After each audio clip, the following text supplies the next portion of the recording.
Let's move into the green zone. What is safe? What can we have? One of the top questions that I get asked is wild rice gluten-free? Because we always talk about rice and why we should avoid rice because of the orzonin and the inflammation, but is wild rice gluten-free? And it's on the green list, right? It is absolutely, yes, it is gluten-free. Wild rice is not a grain, it is a grass, it is gluten-free. Now, many people react to wild rice for completely different reasons beyond the gluten. Some people are allergic to it. I just happen to be one of those individuals, so I don't eat it, but that doesn't mean you can't try it. Wild rice is a safe gluten-free food. What you have to be careful with is when they take wild rice and then they mix in other rice that isn't wild rice. So they mix in, other long grain rices, right? So that's where you have to be careful. So you do have to read the ingredients to make sure that you're not getting exposure to those other ingredients, but just pure organic wild rice, perfectly fine. What else can we consume on a gluten-free diet that's super easy? Okay, the green zone is any animal meat that your heart desires, right? So fish, which is an animal meat as well here, right? So we got fish, we got chicken, we got beef, we got bison, we got elk, we got deer, you name it. Wild game to your heart's content. Now I'm going to put this link up for you as well that you can tap into.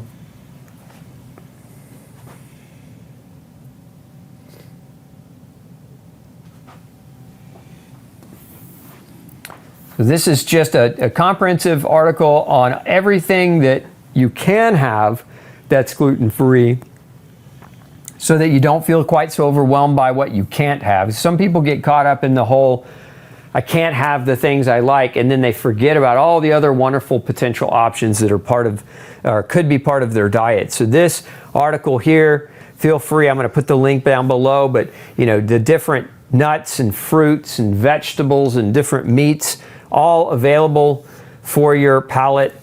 And if you want to go to Gluten Free Society, you can check out our recipe page and we'll blow that up for you. And we've got lots of different recipes for breakfast, lunch, dinner, dessert, etc. So you can find it, by your allergy even, you can do a search, but take advantage of those resources.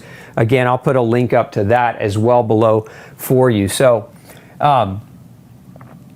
bottom line, there's a lot of great foods that you can consume: meat, fish, fruits, veggies, nuts, seeds, spices, herbs. Alcohol, again, in moderation, especially if you're still sick and you're trying to overcome years of gluten-induced damage. I would actually encourage you to avoid alcohol for maybe the first half year or longer as you're trying to heal, and then eggs.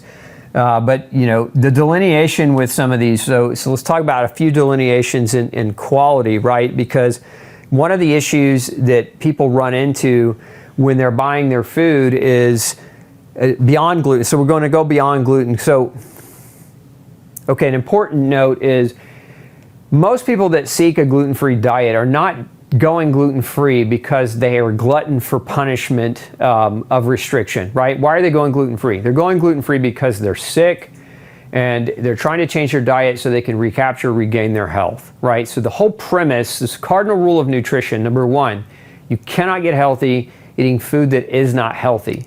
Number two, you cannot maintain your health eating food that is not healthy.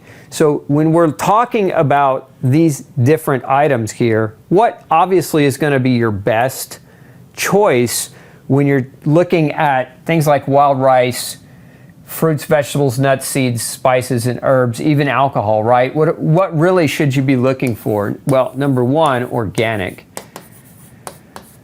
Now, organic isn't perfect. We don't have there's no such thing as a perfect system, but organic is much, much better than conventional for many reasons. The biggest reason being that pesticides can damage your microbiome. Okay, that's part of the problem. Remember, one of the problems are the accelerants to, some people say, I've been eating gluten my whole life and now all of a sudden I can't eat it anymore. Well, why did that happen?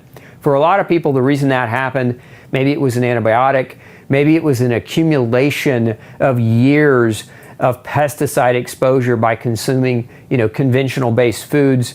There's generally there are things that accelerate that process and can aggravate it. So when we're trying to heal from that damage, we want to look for organic. Now, ideally, a lot of people will say, well, organic is really expensive. I can't afford it. I can't get it in my budget. Look, I can't tell you how to prioritize your money. What I can just simply say is organic is a healthier choice. And if you're trying to restore your health, you may have to look at making some sacrifices in other aspects of your life to do that. There are other cheaper options, and one of them is to join a co-op. So, instead of going maybe like to Whole Foods or the organic section of the local grocery store, you can look up different co-ops. The co-ops are basically local community farms where the food is being grown by a community organization and the food is being grown organically. And to join a co-op is much less expensive than to go and handpick everything in the grocery store organically. So this is an option for many of you who are trying to navigate, the budget around, going organic. So a co-op is a good thing to join.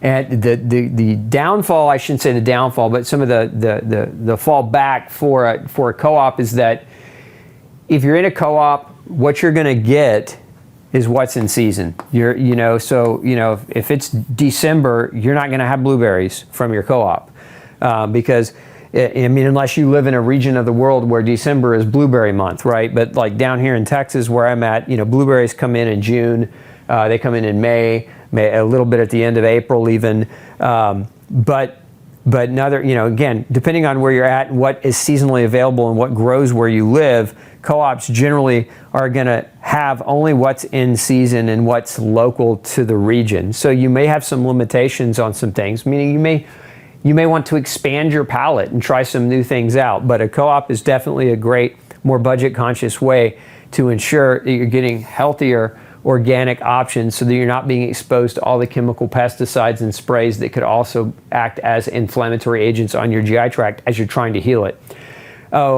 So very, very important in that regard. Now, I also recommend with alcohol, I recommend organic as well, or just don't drink it at all, because alcohol, first of all, alcohol is a poison. It's not good for you. You may find that it's helpful for relaxation, or you may find that it's great in social situations to help you relax or whatnot. But at the end of the day, alcohol is a poison. You're better off not drinking it if you're trying to be healthy than you are drinking it. But if you are going to drink it, again, I would encourage you to look for organic versions of it. When it comes to animals, when it comes to meat, what we're looking for is either wild game. So if you're a hunter or hunters, that's a good thing. Maybe you can connect and get some wild game in that way. But if we're talking about beef or chicken, as an example, we're looking for the term free range, and ideally also organic. And then with beef, we're also looking for grass-fed / grass finished. Important, why? Because the health of the animal is dependent upon the health of the diet. Just like your health is dependent on how healthy your diet is. And if you're eating a bunch of food that isn't good for you, you're not going to be very healthy. Well, in traditional, conventional farming, what do? They take these animals and what do? They pump them full of genetically modified grain. They pump them full of a bunch of chemicals, and simultaneously, cows are not designed to eat grain as a staple food. Neither are chickens, neither are any other livestock type animal. Grain is not their staple food. Generally, they're foragers. They graze. Chickens eat bugs and worms. They eat grass. But as a general rule, these are the guidelines you want to try to live by the best that you can. And again, you're going to pay more money for this. But I always like to look at it this way. You can pay your money for your food, or you can pay your money, more of it. Number one cause of bankruptcy in the U.S. is medical bills. You can pay it to the doctor. More specifically, you're paying a lot less to the doctor than you are going to pay to pharma or the hospital. So you have a choice. You know, you can spend it one way or the other. My advice would be to prioritize your spending and prioritize your health by picking things that are healthy so that you can recover and you can have a quality of life like no other.